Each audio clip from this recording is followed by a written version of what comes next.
ব্যথা আছে এটা করার দরকার নেই। যাদের হাঁটুতে ব্যথা আছে খুব বেশি চাপ দিয়ে করবেন না,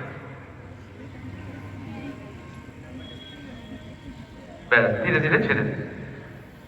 দুটো আবার আমরা যেরকম ছিলাম দণ্ডাসনে চলে যাব। এবারে ধীরে ধীরে পায়ে চোট লেগেছে, ভেঙে গিয়েছে, কোনো রকম সমস্যা আছে, বজ্রাসন করবেন না। খাওয়ার পরে সমস্ত আসন প্রাণায়াম নিষিদ্ধ, শুধু বজ্রাসন করা যেতে পারে। একটাই আসন বজ্রাসন করলে কি হয়, গ্যাস্ট্রিক সিস্টেম স্ট্রং হয়ে যায়, পায়ের পিণ্ডলিতে উপরে চাপ পড়ে, গ্যাস অম্বল অ্যাসিডিটি হবে না। খাওয়ার পরে প্রত্যেকে এইটুকু একটু বসবে, যাদের এই প্রবলেমগুলো আছে ঠিক হয়ে যাবে। বজ্রাসনে বসেই আমরা করব অর্ধ উষ্ট্রাসন। কোমরের ক্ষেত্রে বিশেষ উপযোগী, মেরুদণ্ডে যাদের প্রবলেম আছে করব, তবে করে ধীরে ধীরে। এবারে একই পজিশনে আমরা যেটা উচ্চাসন পূর্ণ উচ্চাসন, যারা পারবেন করুন, যারা বজ্রাসনে বসে আমরা এবারে করে করব। শ্বাস করতে করতে পেছনে, শ্বাস ছাড়তে ছাড়তে সামনে, দুটো হাত কনুই থেকে জমিতে ঠেকিয়ে দেব, কপাল দেখাতে পারেন, দুটো দেখাতে পারেন, একটুখানি হোল্ড করবো, শ্বাস চলতে থাকুক, কোনো অসুবিধা নেই। খরগোশের হার্ট খুব শক্ত, তাই এই আসন করলে কি হবে, আমাদের হার্ট ঠিক হয়ে যাবে।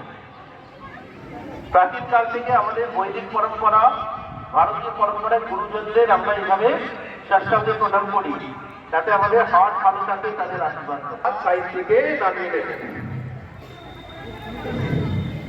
এবারে করব উত্তান মণ্ডুকাসন। মণ্ডুক মানে ব্যাগ, উত্তান মণ্ডুকাসন সোজা হয়ে ব্যাগ।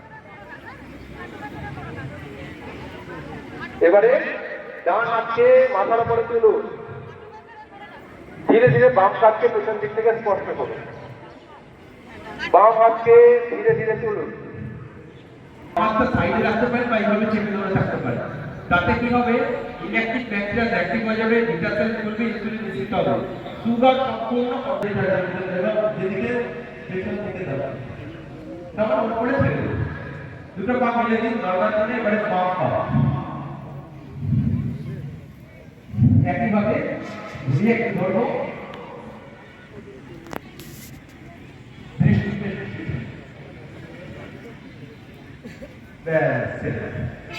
জগদীশ